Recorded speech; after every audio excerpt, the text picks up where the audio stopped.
We interrupt this program for breaking news. I can't use it. Newsflash. You can watch us on YouTube. Subscribe to 98.5 The Sports Hub on YouTube. It's been a very long time since we've done the news.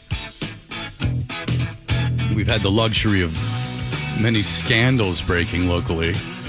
But we'll give that a rest today. Hardy, what do we have? Well, we have a story from West Warwick, Rhode Island. And these are twin brothers who have been in the news before. And we've got those flipped around. I believe we're going to go back first. And this is when people maybe were first introduced to these Fitzgerald brothers and with an enterprise that they had.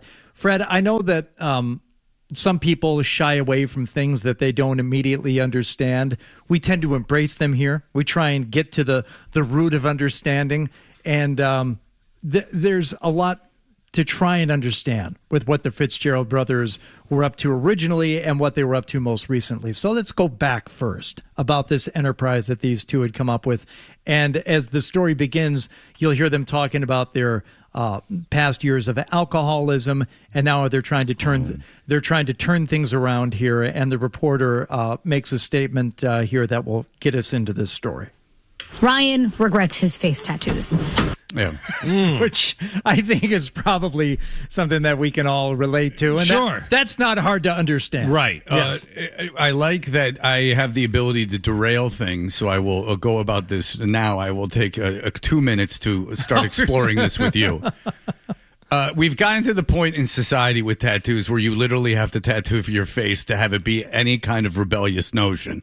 Agreed. Can we discuss that there are like dudes with senators, like dudes in like real power with sleeve tattoos now? Mm-hmm. That tattoos have now become like, I regret all of mine now because they've become inherently incredibly lame. Did I tell you that my daughter wants to get a tattoo, and she wanted her and her mother to get matching tattoos? Yeah, like me. Where did they go someplace once?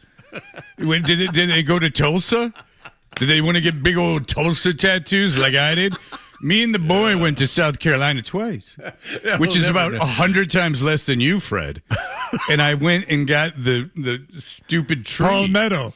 And I didn't get it like, on my shoulder. I got it right there on my forearm. Right. Because I have to cover it for when I do theater, depending on the character. But you know what? It will work with a bad boy biker type. So Katie, right? Almost certainly because one of her friends has done this, wants to get matching tattoos with her mother.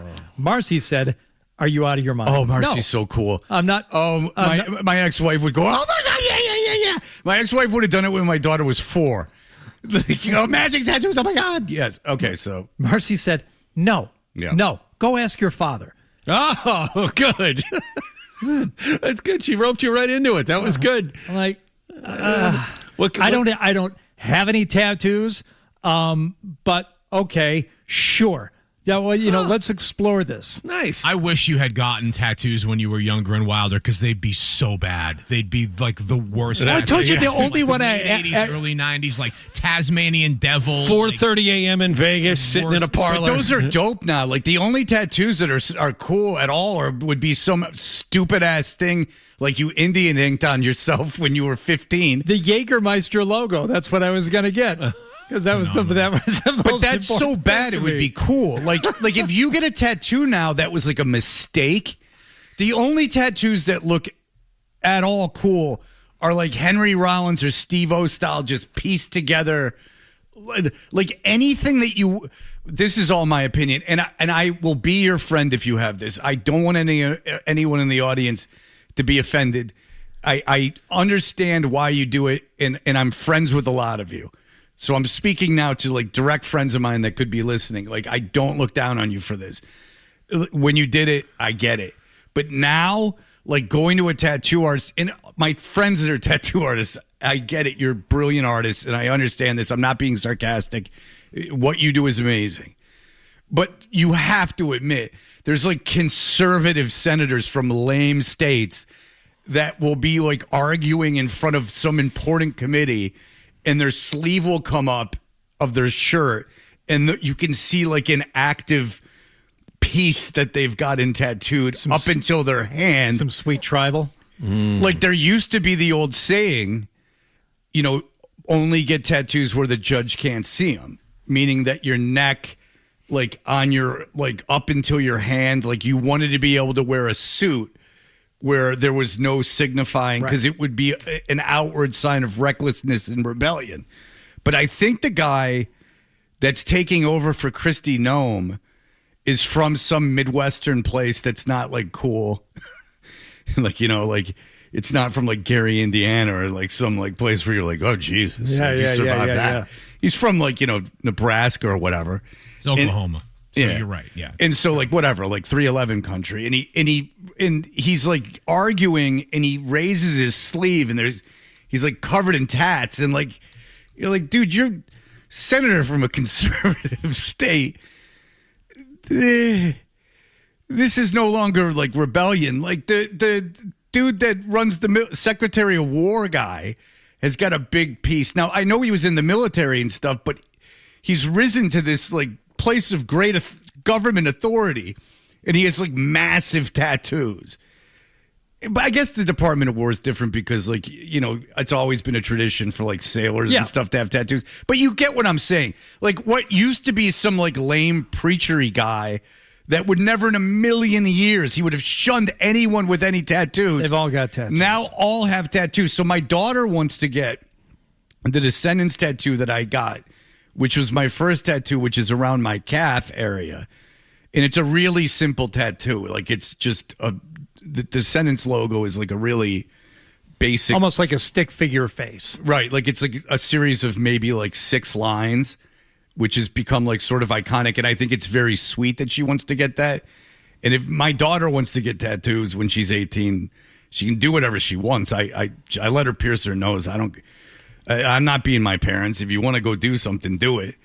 If she want to get her face tattooed, I'd be like, you're out of your mind. Right. But if she wants to get a tattoo on her leg, what do I care? But tattoos, my point being, you used to see like a dude like Mike Ness from Social Distortion, and he was all tatted up, and you would be like, dude, you're like a biker, or like you were like hardcore, or like a biker. Now it's just the guy everyone. The guy who's doing your IRS audit got sleeves. Seriously, if you had a doctor and the doctor came into surgery and he had scrubs on and he had 2 sleeve tattoos, would you pull yourself out of there? No. Now let's go back in a time machine. Yeah, we're super old. We're 50. If you went back to 1992 and a doctor came into a room and he had tattoos, you would have gone, what the hell operation is this?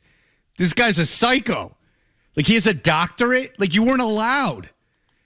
When I got my first tattoo, it was like a big deal. When I got Zoe's name, and Zoe's about to turn 16 in the summer, when I got Zoe's name on my forearm, I had friends that were like, wow, you got a forearm tattoo. This is a very recent thing. Yeah. Somehow in the last 15 years, everyone's just getting sleeves in like a full body pieces. Like Ben Affleck has got some ridiculous big ass back tattoo. Jason Tatum has got some huge ass tattoo. A lot of them, yeah. It's not a sign of rebellion anymore. I'm wondering, what does Katie want you to get? Well, that's in discussions. Oh, what are some of the things that have been tossed out? I think it's sweet she wants to get it. I'd get it with her. Well, we, from a very early age, her and I used to, toss the disc back and forth. Oh, might be a Ultrastar 175 gram Ultimate Sport disc. Be careful though, because in certain areas of California, that's a sign that you're in a set. I think the Crips. Is it the Crips or the Bloods, Adam? You're very into gang culture that use the Frisbee as a symbol. Depends on what color the Frisbee is. I think it's MS-13. It's like that thing, if you like go to like LA, you have to do a science project on what hats you can't wear. That whole thing, like there's like every baseball team and hockey team and basketball. Basically, it's more football, baseball, and hockey teams have been like co-opted by gangs. Like, you have to be like careful, apparently. Mm-hmm. It's the same thing with Frisbee culture. Got it. You're walking into a real bloodbath in certain neighborhoods. You walk into a gas station in the wrong neighborhood with the wrong Frisbee. and you're in trouble. But what would you get with you? What does your daughter want to get? That's like one of the things we've discussed. My idea is to keep discussing it until she gets bored with the idea, and then it just kind of goes away. Yeah, you can do that with nose rings too. You can go, I want a doctor or a nurse to have to do it. And you have to do the research, and then they'll find a doctor or a nurse to do it. Are you, so have you 2 discussed seconds. the where, Hardy? I mean, you're just have you talked to like? Oh, yeah. Where would you, if you do follow through with this? Where are you going to choose to put this tattoo? Big back tattoo of the frisbee. Have you had the talk of where it's bad for girls to get tattoos? Because I've had that with my daughter. No. Yeah, you can't get anything. You don't want to get anything on your back. You don't, or your lower back. You don't want to get anything in your breast area. That's for sure. I don't think I don't like the ones a lot of women will have them like on their shoulder, like on the back of their shoulder, and then when you wear like a sleeveless gown, it's like, oh, you're all dressed up and glamorous, except you got a frog back there. So I think I think it's cool. Like if a girl is like kind of cool, like a classy, and she'll be in some kind of like a evening gown or a classy thing, and she's got like a couple like random like ink tattoos that aren't like colorful and aren't of, I think that kind of looks cool. As I think it's cool when girls have nose rings and they're like in a, like a lawyer or like a doctor or something. I think that's kind of sexy. Like a girl like with a nose ring. I don't think anything of it. I think it's actually like an accoutrement. But like a tattoo on your boob. Like, if I saw like a hot girl and she had a tattoo on her boob, I'd be like, even like porn, I'm like, why'd you do it? You know what I'm saying? Like, yeah. So there are areas, I think your thighs are a terrible thing to get tattooed. Like your upper thigh. Like, have you ever seen like dudes or girls when they're walking around? Oh, yeah, with yeah, it's shorts on awful. and like their thighs are tattooed? Terrible. Unless you're just completely tatted all your whole body. I would strongly suggest not doing that. I kind of think the forearm.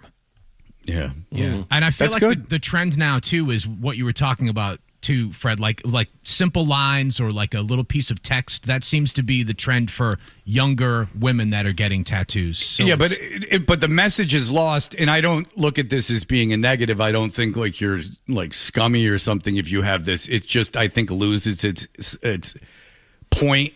If you're trying to make one for another person, is when you get more than one line of text. Like when I'll often see women, they'll have like a paragraph of text, perhaps like a full poem. And if that's meaningful to them, fantastic. Like I don't look down on them, but no one's going to take the time to read that. only if it's a limerick, because that's funny. I would like that. So get a limerick. Well, if the joke is on another body part. So Right, like there you if go. you have on your upper back, like there once was a man from Nantucket. Yeah. Da da da da da da da. And then the final line, you have to like go to the foot or something There you to go. find it. Yeah. My sister on her forearm has in lowercase, like typewriter font, just, and I think this is her only tattoo. It just says, "Pay attention." And I've asked her about it, and she said, "Don't worry about it. Shut up. Leave me alone." That's actually It's not. for her. I get why she did that. I kind of like, because we're brother and sister. I'm like, "Oh, that's stupid," and she's like, "You're stupid." And the more Sure. that whenever I see her, I'm like, "It's a pretty cool tattoo." That's like actually a profound tattoo if you It's- think about it. It's really pretty cool. It's almost like Zen, like Yeah. stay present. Yeah. Yeah, I understand. Dave, go ahead. Boys, when I was maybe 25, 30 years ago, whatever, it used to be illegal to get tattoos in Massachusetts, so you'd have to go to Rhode Island. So me and a couple friends went to Rhode Island to get ICP tattoos, Oh, hell yeah. and I sat down in the chair, and I got too scared of the needle, and I said, I don't want to do this. So I backed out, and I ended up getting a Chinese symbol instead, which was also a terrible decision. You might have But- been better off with the ICP thing. Yeah. But because you could have gotten a carnival ride job anywhere. But And you And I do actually work at a carnival, so that would have been yeah, perfect. well, there you go. So most people with ICP tattoos do. Where were you going to get the ICP tattoo, and what was it of? Was it like a clown face? No, it's the Joker card. It was a Joker card. It was the ringmaster on my bicep. After it had been revealed, of course. Where were you going to get it tattooed? On my left bicep. Or like Yeah. Okay. Bicep area. Was it that great Malenko era ICP? This is pre-Malenko. Oh, gee. wow. My goodness. Oh, gee. Come on. It's impressive. I think I would Thank you. if I had a friend with an ICP tattoo from 25 years ago, I'd be like, all right. That's pretty cool. I'd be like, and you're not getting rid of it. Like, I'd be like, yeah. Like, one of my best friends has this huge Primus tattoo. It's like some mosquito creature that I don't even know when it existed in the lore of Primus, and it's terrible. But I'm like, yeah, you're keeping that, Dave. Yeah, and yeah, You yeah. get a real job and money, and you get laid all the time. Like, I like that you have to take your shirt off, and someone goes, "What the hell is that?" And you're like, "Primus." Lauren, hello. Or is it Laureen? He spelled it L-A. What? Go ahead. That's all right. So my daughter convinced my husband to get matching tattoos years ago. He was recovering from knee surgery, so he was taking all those painkillers. And You still got them? Yeah, so he was sitting home all day watching Ancient Aliens on History Channel, and she would come home from college, and they would talk about the aliens he learned about that day. So she convinced him to get matching alien tattoos. Well, of course, once he's kind of recovered from surgery, he's trying to back out. And she would not let him. So it took her about a year of reminding him the promise he made. And they landed on Nazca lines, which are those walls that they built in Peru that you can only see from space or from, Well, anyone on the street's going to know what that is. yeah. They're going to go, wow, you got those walls from Peru that you can see from space. They'll go, of course that's what that is. Well, they were going to go with either kind of a kitschy, like the alien in the space, spaceship, kind of really kind of kitschy, or they were going to go for something that nobody would really recognize. But it'd be So funny if he every got- time he sees the tattoo, he just like, it's Pavlovian that he wants fentanyl. He's just like, oh, remember that cool time when I was taking all those pain pills? You might not be wrong about that. But yeah, so I actually think that's thank you. I actually think that's kind of sweet. Like, I think it's very sweet that my daughter wants to get her first tattoo as my first tattoo. I find that very sweet and loving of her to do that. So I'm kind of proud of that. So when she's 18, if she wants me to take her to go get the tattoo, I'll take her to go get the tattoo. Now, it's on her leg. And again, it's extraordinarily basic. So I'm not like, going, hey, you're going to get this like intricate Groucho Marx face, which a guy I know had in Atlanta. He had it was like, must have been the Van Gogh of tattoo artists. Like it's this like incredibly realistic face of Groucho Marx on his forearm. He was a big Groucho guy? Well, he was a weird guy. Okay, all right. Well, there But it is. apparently that's what he wanted. He wanted the big Groucho Marx thing, which I'm sure he's just swimming in it now. Girls are like, wow, I'm a big fan of the Marx Brothers, too. What other 1940s comedy teams do you like? It's like, what else do you have on there? Do you got... George and Gracie? Yeah, do you got anything Abbott and Costello on you? Do you got that guy everyone masturbates to with the house fell on? He did his own stunts. Buster Keaton. Oh, Buster Keaton. All right. We'll be back in just a moment. When it comes to the show, Hardy thinks the same way you do. Nothing happened. He's got the same questions. Where is the story? And the same opinions. Boring. And he's back with Fred on the Sports Zone. Just real quick, we were talking about tattoos, and I was saying how, like, I'll see senators now in meetings, like, they'll lift their shirt sleeve will come up, and I'll see that they have sleeve tattoos. Our friend Dick Donahue, who I remain in touch with, said, damn it, Fred, I just got a half sleeve. And that's why I said, if I'm friends with you, because I have a lot of friends, obviously, that have sleeve tattoos. If I'm friends with you, I do not mean this in any way as an insult. It's just that it's become like kind of an establishment thing now.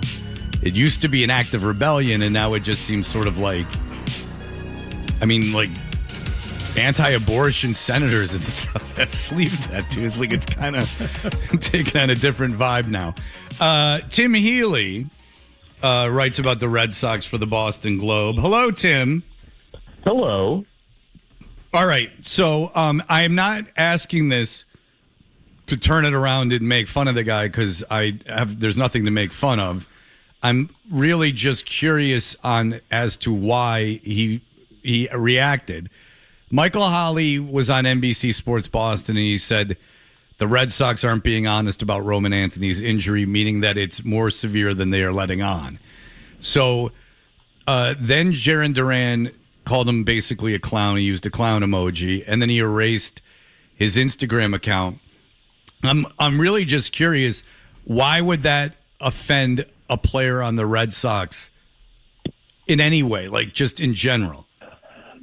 Well, I'm not sure that it would offend any given player on the Red Sox, but clearly Jaron Duran in particular took exception to this, I guess. I have not talked with him about it. And the things that sometimes bother Jaron Duran or sometimes set Jaron Duran off, there's not really a formula on that. It's sometimes hard to predict. This time, I guess, Healey got him somehow. I don't really know why. It didn't seem like that hot of a take by Michael Healey. So why Jaron Duran reacted the way he did initially, I have no idea. Why Jaron Duran went as far as to delete his Instagram, apparently, I further don't understand. So, well, I understand why he erased his Instagram is because people are psychos, not him, the people that are on Instagram. It's not as bad as Twitter. So I get that.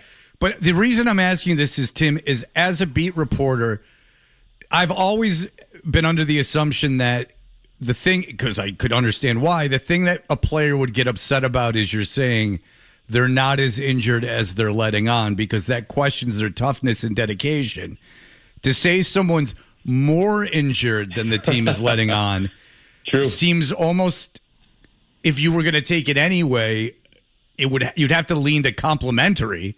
So, and if I was the team, I wouldn't be upset about that, right? Like hockey does it all the time, constantly. Yeah. It's a game. They never tell you what the hell is going on with any injuries. Yeah. They're proud of it. They do it in football. I mean, look, for the gambling, they have to be a little honest, but they screw around with injuries and in the way they talk about them all the time. I'm more just curious as a journalist, like that doesn't seem remotely third rail stuff or anything that would get anyone upset.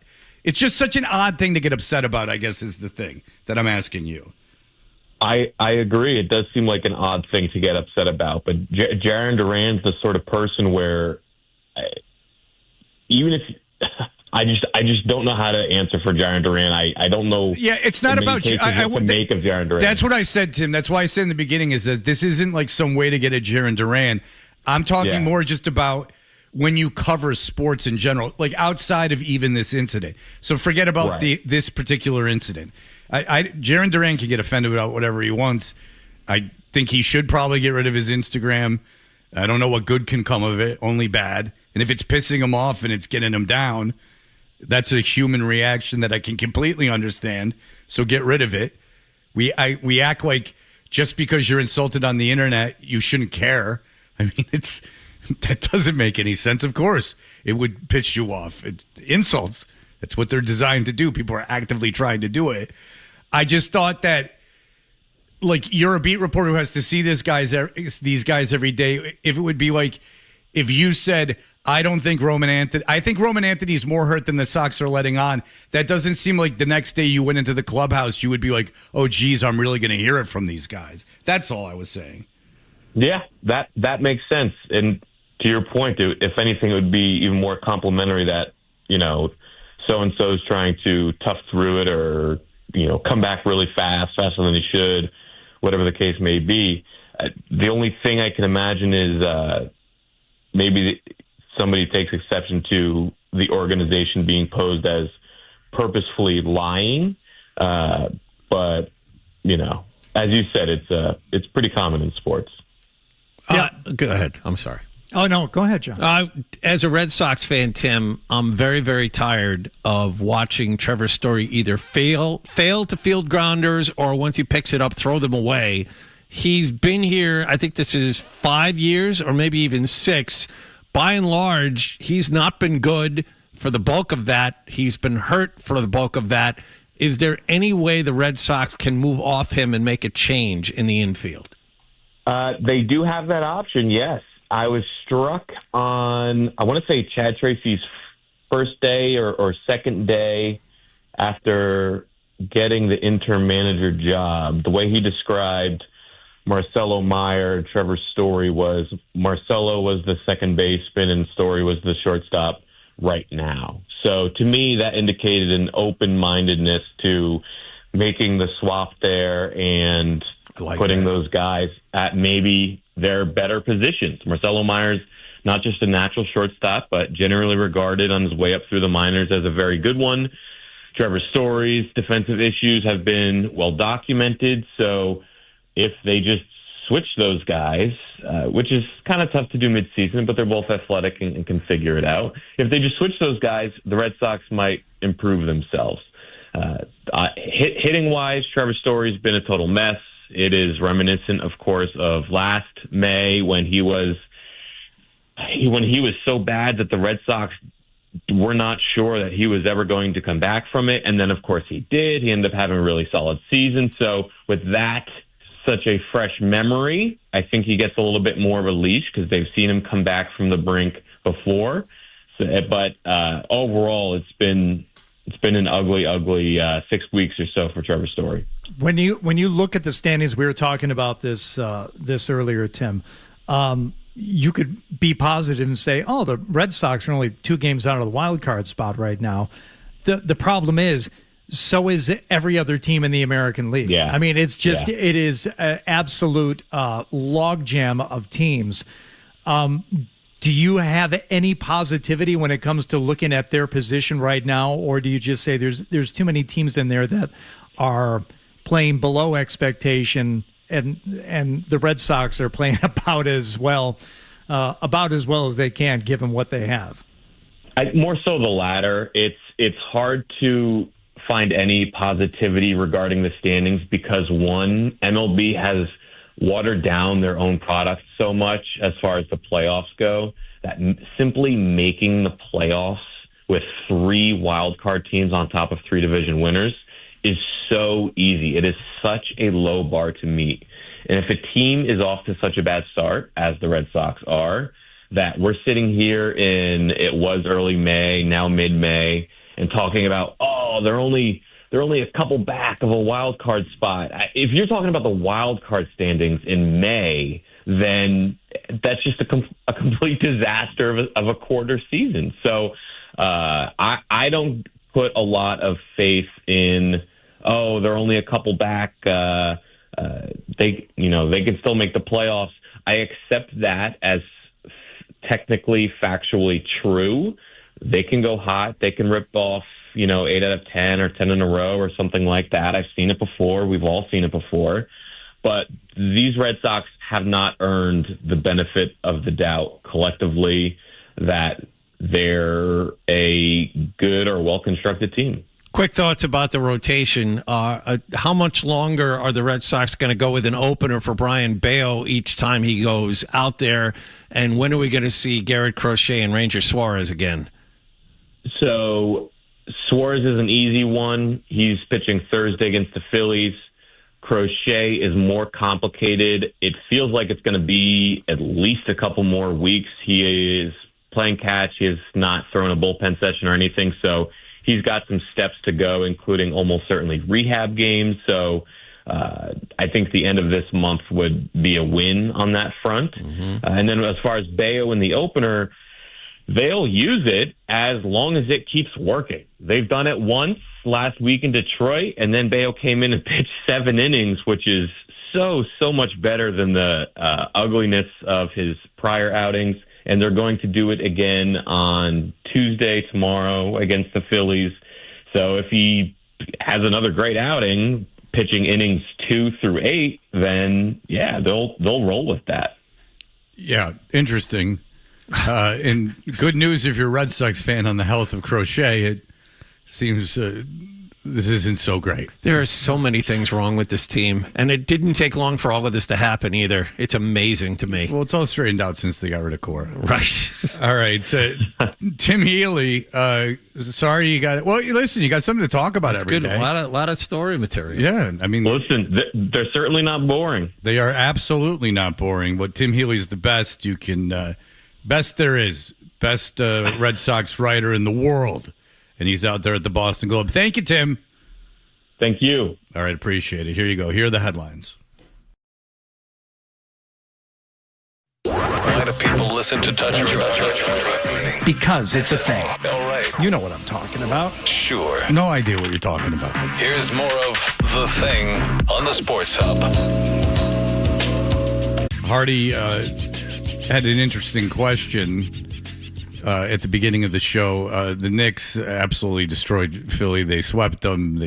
One game was really ever in question, to my knowledge. That was the one Embiid didn't play in either. Yeah. Both. Yeah. Yeah. So, listen, they were a disaster, and the Knicks look very good. We'll see. We shall see what that all ends up being.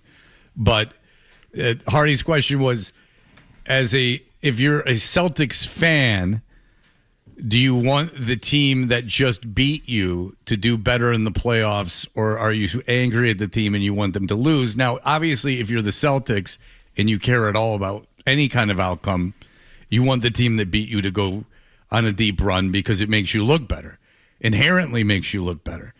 I mean, the idea that you were the favorite to win the East, you lost with a 3-1 lead to a team that just got not only swept, but almost historically killed by a Knicks team that beat you last year, but by no means is Showtime Lakers. I mean, this isn't, some Jordan, Rodman, Pippen, Kerr situation happening here. This is a Knicks team that's flawed. I mean, it does have a lot of flaws, and they just ran your team out, the team that beat you out of the building. I mean, this does not look good. I would have to say. But John, you are the Celtics fan in the room. Yep. And I'm upset that the Sixers didn't show up. The Knicks were clearly the better team. They were going to win this series, but there's something to be said about an effort here. And Philadelphia didn't have it. And it was, as watching this, I'm angry that Philadelphia got blown away like this. And that's the way I feel. Now, most of the time I feel that way. The only time I don't feel that way and want the team to beat my team to lose would be when I was a kid and it was a Red Sox-Yankees situation, when the Yankees would beat the Red Sox. Like a big rival. A big rival. But Philadelphia is not that. I wanted them to do a lot better than they did, and I'm upset that they didn't. Yeah, my most recent example was the Commanders absolutely getting shellacked by Philadelphia after they upset the Lions in Detroit in the playoffs.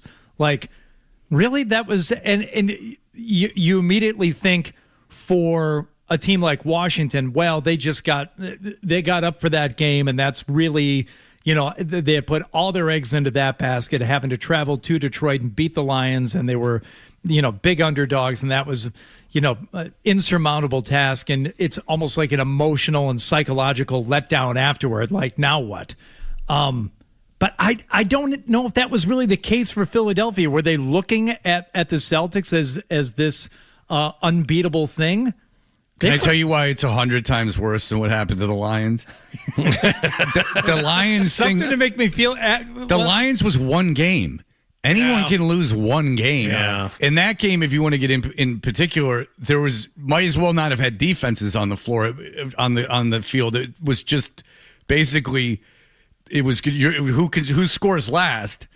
I mean, it just was consistent. I mean, they hit the over by halftime. I mean, I know because I had it. That game was ridiculous. So it's one game. I mean, you great teams take 5 games to win series. You can lose a game. Who cares? I mean, in a 7-game series, you lose a game. Who cares? You're especially when you don't have home court. It's a victory if you get 1 or 2. Turns home court. Who cares? Yeah, Steve, Doctor.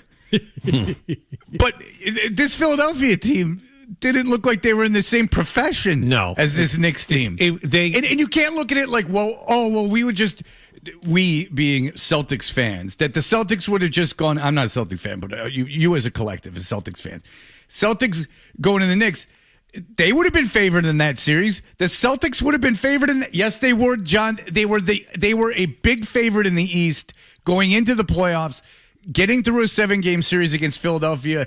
It would not have. The fact that it went 7, I don't think would have affected things. They would have been a favorite. Maybe not a huge favorite, but they would have been a favorite. After watching what the Knicks did to Atlanta, those final 3 games against the Hawks and blowing them away, and watching how Knicks were down 2-1 in that series. I know that, but they won those last 3 by an average of 25 points or something like that. And then watching how the Celtics had to struggle to beat Philadelphia, assuming, Pritchard hits that 3. You would have thought, I know you, because we talked about it. I know you thought that they would struggle against the Knicks, but I'm just saying public opinion and Vegas would have had Boston as the favorite in that series. They would have had home court.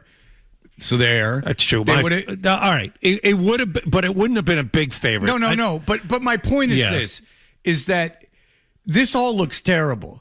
Yes. It's all terrible. I'm not arguing that. Like, you got bad. Tatum back, so that's your team. Yeah. So there's no excuse there.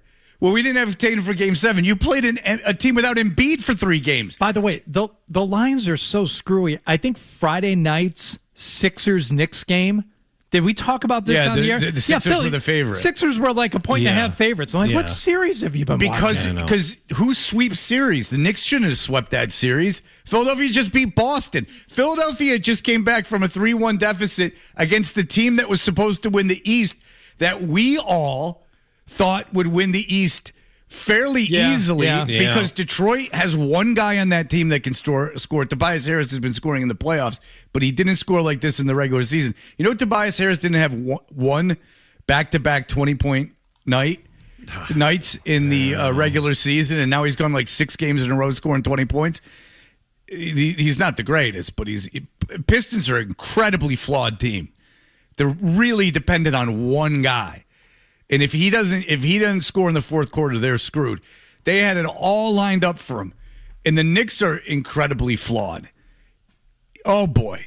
It looks awful. It looks terrible that the team that beat you, they won 3 games in a row against you, absolutely just got ran out of the building against a Knicks team that you would have been favored against. And yesterday was really bad. Yesterday, the game was over midway through the second quarter. Well, they couldn't miss. Here's why losing. I'm sorry, John, but here's why losing one game isn't that big a deal. Because if that's game 1, which the Sixers got blown out, they just happened to get blown out in game 1 too. Yes, but if you get blown out and the team hits 57% of their threes, they're 25 for 44 from 3. It was a joke. It was a 3-point shooting contest. I can tell you give the Sixers a pass for yesterday, right? Because the Knicks would have beaten anyone by double digits yesterday. So you understand that, but to get swept. Yeah. And they get killed like that. On top of all of the other games. They didn't shoot 57% from 3 the whole series. I mean, they beat them. They beat them in close games. They beat them in blowouts. I mean, you have Embiid saying after the game he thought the season was a success. I mean, I can't stand this. I can't tell you how much I hate Philadelphia's effort and their lack of an ability to compete against the New York Knicks in this round. Now, look, the Knicks may be at the beginning of a historic run. They're going to embarrass Pittsburgh. They're going to embarrass Detroit and give the Western Conference champ a run for their money. But as we sit here right now, this is awful.